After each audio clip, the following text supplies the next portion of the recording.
탐지로부터 피해갈 수 있도록 은폐하는 기술을 스텔스라고 하죠. 적외선과 레이저에 탐지되지 않는 새로운 스텔스 기술을 국내 연구진이 개발했습니다. 세계 최강 전투기이자 미국 4대 전략무기 가운데 하나인 F-22 랩터. 최대 마하 2.5의 속도로 상공을 누비지만 레이더에는 잘 잡히지 않아 하늘의 제왕으로 불립니다. 상대의 레이더를 흡수하는 탁월한 스텔스 기술 덕분입니다. 이런 기술은 첨단 군사기술 개발의 핵심으로 꼽힙니다. 국내 연구진이 최신 무기의 표적이 되지 않도록 대상을 감출 수 있는 새로운 스텔스 기술을 개발했습니다. 최신 미사일은 표적에 레이저를 쏴 빛을 추적해 상대를 요격합니다. 이 점에 착안해 연구팀은 레이저를 흡수하는 물질을 고안한 겁니다. 또 이 물질을 물체 표면에 사용하면 이 물체가 내뿜는 특정 적외선을 차단할 수도 있습니다. 이럴 경우 적외선을 탐지해 요격하는 또 다른 최신 무기의 공격을 피할 수 있습니다. 마법과 같은 이 특수 물질의 핵심은 나노 크기의 금속 입자입니다. 이렇게 잘게 쪼갠 금속 입자 속자 유전자가 특수한 파장의 레이저와 적외선을 흡수하거나 억제하도록 설계한 겁니다. 한재원 연세대 기계공학부 교수 금속이 나노 크기로 만들어지면 금속 속에 전자파가 쉽게 침투하게 되고, 이 입자를 잘 설계하고 만들게 되면 특정 파장의 빛을 흡수할 수 있고 반사도 할 수 있는 그런 기능을 가진 소자를 구현할 수 있습니다.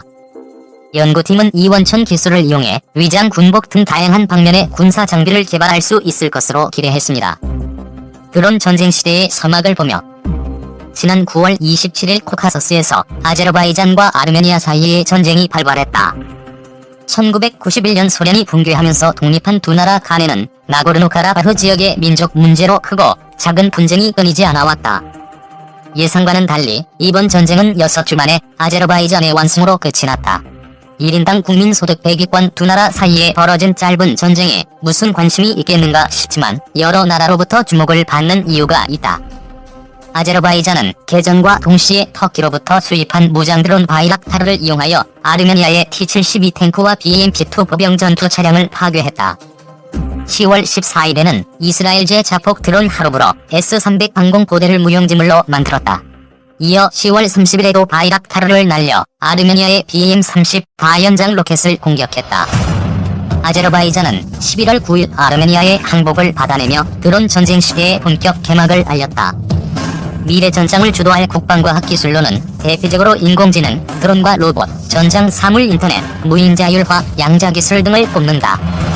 이러한 4차 산업혁명 기술들이 적용된 무기체계가 전장에서 활약하는 모습은 미국, 중국 등 군사강국이 개입된 전쟁에서나 볼 수 있을 것으로 상상왔었다. 그러나 인구 1000만, 병력 6만 7천, 1인당 국민소득 4,700불의 작은 나라 아제르바이잔의 드론이 전장을 누비며 그 상상을 깼다. 미국은 세계 최고의 군사력을 유지하기 위해 혁신적인 과학기술 개발에 기반을 둔 상세 전략을 펼쳐왔다. 1950년대 전략무기 확충을 통한 1차 상세 전략, 1970년대 정밀 타격 무기와 스텔스, 네트워크 기술 적용을 통한 2차 상세 전략, 그리고 2010년대 4차 산업혁명과 맞물려 진행되고 있는 3차 상세 전략이 그것이다. 그러나 과학기술의 확산은 피할 수 없는 일이기에 미국의 전략무기 확충은 소련과의 핵무기 경쟁을 낳았고 프랑스와 중국의 핵개발로 이어졌다. 2차 상세 전략 기술들은 이라크 전쟁에서 압도적인 승리의 주역이 되었으나 20년이 지난 지금은 많은 나라가 보유하고 있는 기술이 되었다. 2차 상세 전략 추진 초기에 등장했던 새로운 국방과학 용어들이 국방과학 기술로 발전되고 무기 개발로 연결되는데 30년, 수평적인 확산에 50년이 걸린 셈이다. 4차 산업혁명 시대의 과학기술 발전 속도가 무척 빠르다는 사실은 누구나 인정하고 있다.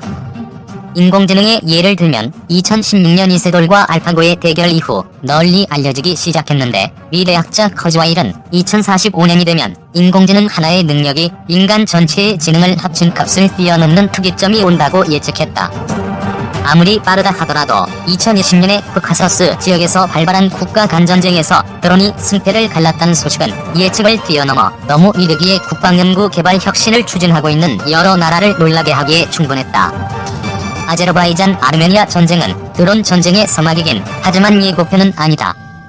미래 무기체계로서의 드론은 전장 사물 인터넷, 자율항법, 군주 비행 및 협동 자율, 양자 암호 통신, EMP 방어 및 전자전 대응, 이동 표적 정밀 인식, 초고속 회피기동, 대용량 고속통신 등 최첨단 과학기술이 망라된 국방과학기술의 집합체이기 때문이다.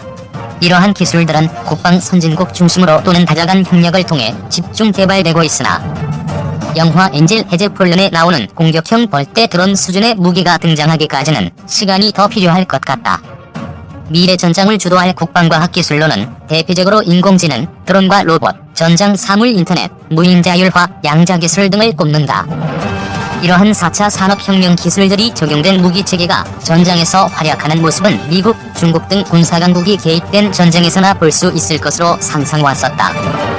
그러나 인구 1000만, 병력 6만 7천, 1인당 국민소득 4,700불의 작은 나라 아제르바이잔의 드론이 전장을 누비며 그 상상을 깼다. 우리나라도 육군 중심으로 4차 산업혁명과 연계하여 미래전에 활용될 게임 체인저 기술을 개발하고 있다. 5대 게임 체인저에는 고위력 미사일, 워리어 플랫폼과 함께 드론봇이 포함되어 있다. 2030년을 목표로 지상 전역의 30%를 드론봇 전투체계로 대체하기 위해 드론봇 전투단을 창설하는 등 인프라 구축에 힘을 쏟고 있다. 최첨단 과학기술로 무장된 우리나라의 드론과 로봇이 미래 전장과 세계 방산 시장을 석권할 날을 기대해본다. 중국 장거리 스텔스 폭격기 개발 등 군 현대화 박차.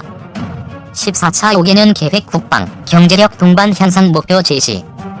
중국의 제2-20 스텔스 전투기 사진 글로벌 타임스. 재판매 및 DB 금지.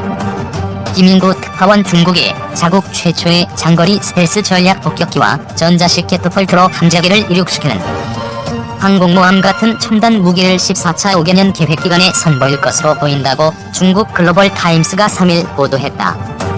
중국은 지난주 공산당 중앙위원회 제5차 전체 회의에서 14차 5개년 계획을 제시하면서 군 현대화를 가속해 국방력과 경제력의 동반 향상을 촉진한다는 목표를 내걸었다. 중국 군사 전문가 푸첸샤오는 H-20으로 알려진 장거리 스텔스 전략 폭격기가 이번 5개년 계획 기간에 공개될 것이라고 예상했다. 그는 대형 항공기 생산과 스텔스 기술, 엔진 설계와 생산에서 난관을 극복했기 때문에 새 폭격기를 내놓을 때가 됐다고 말했다. H-20은 4세대 폭격기다. 푸첸샤오는 이 기종의 스텔스 능력과 활동 범위가 적어도 미국의 B-2 스피릿 스텔스 폭격기만큼은 될 것이라고 말했다.